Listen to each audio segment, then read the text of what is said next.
evening, everyone. I hope your Wednesday is treating you well, and all the rain that we've had is at least growing your garden or helping in some type of way as far as that goes. We desperately needed it, but definitely I hope you are enjoying what God has blessed you with, and you can see God at work around you.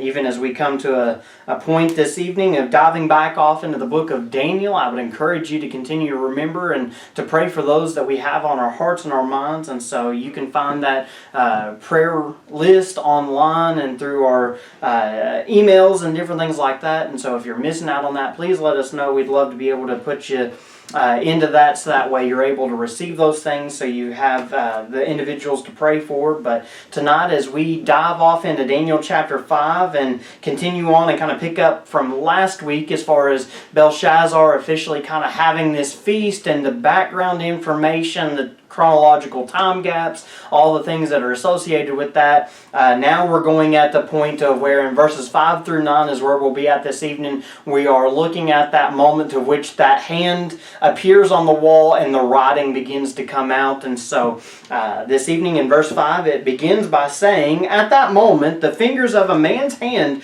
appeared and began writing on the plaster of the king's palace wall next to the lampstand. And as the king watched the hand that was writing, his face turned pale, and his thoughts so terrified him that his hip joints shook and his knees knocked together. The king called out to bring in the mediums, the Chaldeans, the astrologers, and he said to these wise men of Babylon, 'Whoever reads this inscription and gives me its interpretation will be clothed in purple, have a gold chain around his neck, and have the third highest position in the kingdom.' So all the king's wise men came in, but none could read the inscription or make its interpretation known to him. Then King Belshazzar became even more terrified, and his face turned pale, and his nobles were bewildered." So this evening, as we begin to think about verses 5 through 9 and kind of what is happening and going on, here we find that the king is witnessing this miracle, okay? There's skepticism to say that the king was the only one to see the hand writing, but clearly in verse 8, as other people were looking and watching, that it was clearly visible. It wasn't just some kind of epiphany, so to speak, for Belshazzar, but it was something that everybody that was attending in this gathering at the moment, they're looking at this wall, and all of a sudden there's a handprint or a hand that's writing something, and it is visible to everyone. That would be pretty wild. That would be pretty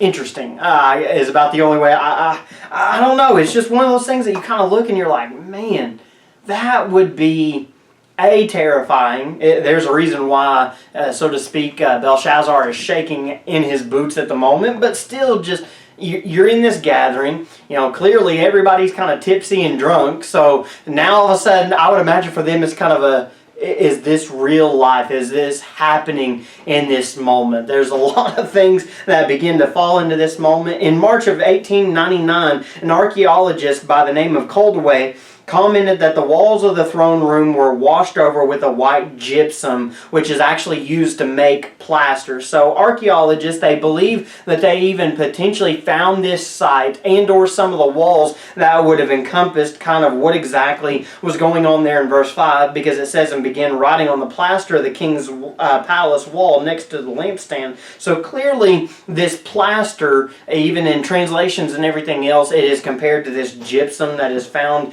as we're talking about here. But any part of this writing or hand would have been clearly visible to the king, and it would have been something that would have clearly caused him to double take and have a second thought. And there again, Coldway believes that he discovered the very place where this miracle took place. There's no way to be sure, but most likely this would have been the location for it. And so when this verse talks about Belshazzar's countenance changing, it probably refers in a way to him turning as white as a ghost. Think to those moments. If you've ever been sick to your stomach, your countenance will change. Now, in a moment, if you're anything like me and through the course of history, you've gotten in trouble with your parents or something like that, it is never A, a fun feeling, but B, it causes that pit in your stomach to begin turning. It begins to cause that nausea, and the fluid and the acid buildup within your stomach begins to cause, and even just from not only a digestive side of it,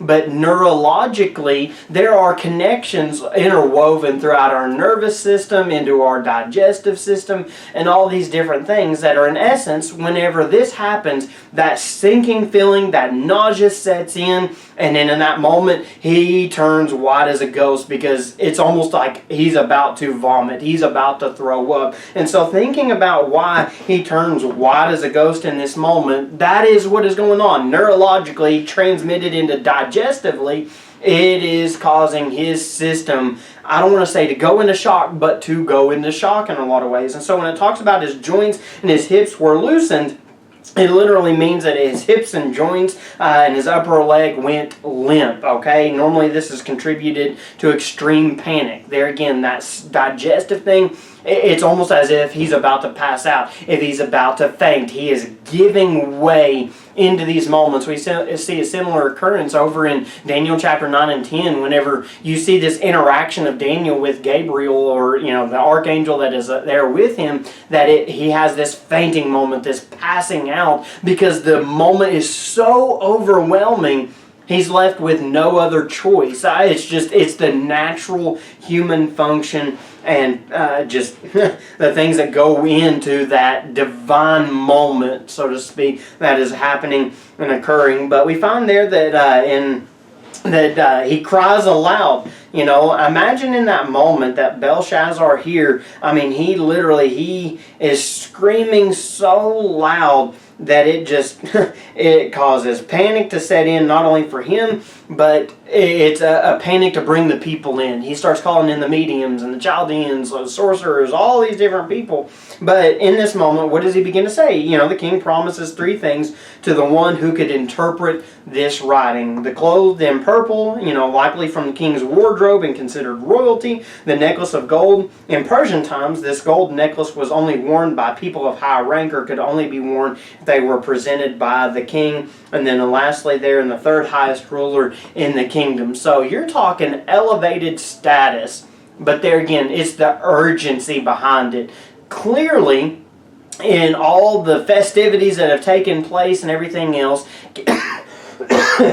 excuse me, even including the potential that there were the Persians that were right outside of the city walls, 100, 200 feet away. There's a lot in this moment that is going on. So that panic, that anxiety is at its height, at its core. But in this moment, that urgency is saying, hey, we've got to figure this out, and we've got to figure it out now. What is about to happen and what is about to transpire? And so talk about a moment that would have sobered everybody up pretty quickly would be, my thoughts. But nevertheless, that is the reward to those that are able to explain it. The likely explanation is that the kingdom would begin to function as what is known as a triumvir government, which explains that there are three rulers or governors over the land, and this third position was going to go to whoever explained the explanation. So kind of a little bit of an understanding there. But the king was needing that answer as quickly as possible, therefore offers anything that he can and most value in order to get his answer. Going over, we're going to jump ahead a little bit over to verses 25 through 28. Here you'll see, according to those verses, the people would have been able to read the writing, so why did they not understand? So, as you can see on your screen there, this is verses 25 through 28. This is the writing that was inscribed. Min, tekel, parison, or upharsin, depending on the translation you're using. But as Daniel begins to translate it, this is the interpretation of the message. Min means that God has numbered the days of your kingdom and brought it to an end. Tekel means that you have been weighed in the balance and found deficient or wanting. And Perez means that your kingdom has been divided and given to the Medes and the Persians. So here, as you can see on the screen there, would the people have been able to understand this? Yes, it was common knowledge to them, but the question becomes, why did they not understand it? Well, the logical explanation is that they were too terrified to make sense of it.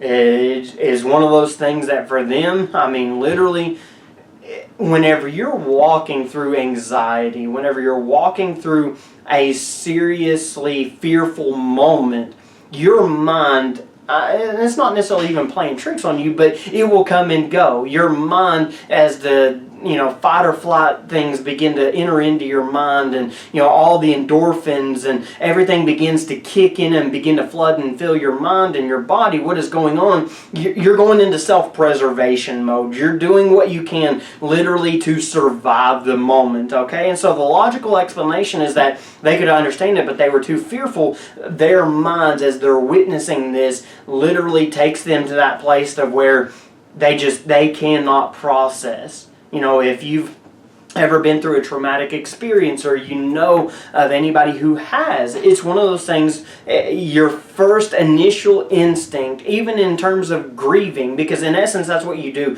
You begin to go into those stages of grief, but that first initial point is shock. It's a shock to your system for a reason. It's a shock to your system for a purpose. There again, it's self-preservation. It is fight or flight. It is keeping you alive in that moment. And so therefore your body will not begin to process things the same as what it would coherently, as if nothing was happening and going on. So because of that, it kind of gives a little bit of a reason and an explanation as to what is happening and going on. As we begin to kind of wrap up verses 5 through 9 this evening, just a simple point of application. What obvious signs has God shown you that you were in the wrong, or even perhaps that you were in the right?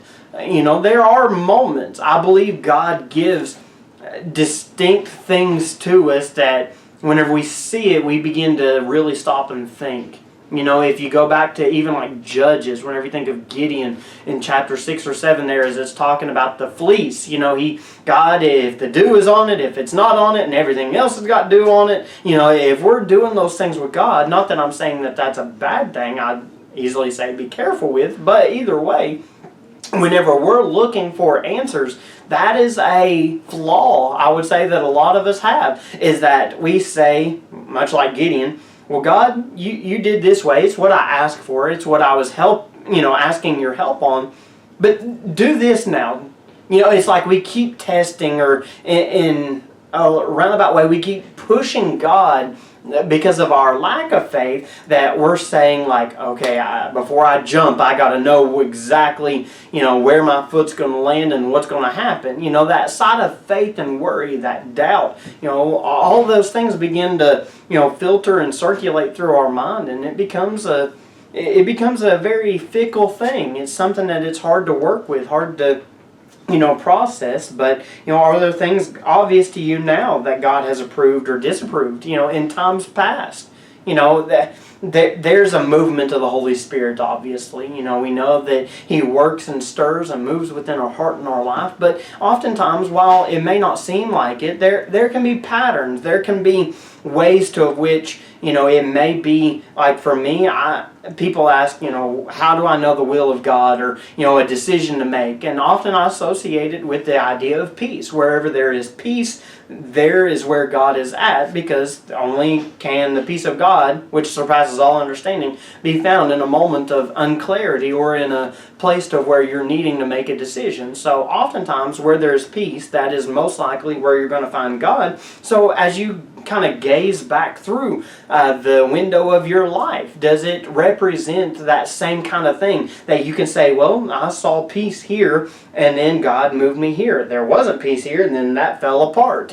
Kind of look for that, way to which the Spirit is weaving in and out as He is leading you down the course and the trek of life. Those things become extremely imperative. But, obviously for Belshazzar, the writing was on the wall. He knew what was happening and going on, but his mind didn't go to God. May we not be like him, but do the opposite. We listen for the Spirit's voice. We listen for the movement, that peace of God that passes all understanding. Maybe there's a decision you're needing to make right now. Is there peace in it? Maybe there's a lack of peace. Maybe you don't have a peace for a reason. You know, maybe there's sin in your life, like Belshazzar. Maybe there's a blockade in between you and God that is preventing the true decision to come out. Maybe the timing's not right. I mean, the list goes on and on. It's untelling what exactly is going through, but it behooves us to stop and say, how do I clear the air, so to speak, in everything that I'm doing in order to try to say, God, I'm trying to be above reproach. I'm trying to do what is right and holy. I'm trying to consecrate my life for you. You know, it's a good thing to stop and ask and just evaluate and see. But nevertheless, we'll dive off into the interpretation and, you know, all of the things that are associated with the rest of chapter 5 here over the next couple of weeks. But nevertheless, just some things to think about. Hope you all have a great and wonderful rest of your week. We'll wrap up Missions Week this coming Sunday, and so I'm really looking forward to that one. But apart from that, continue to pray for those that we have on our list and on our hearts and our minds.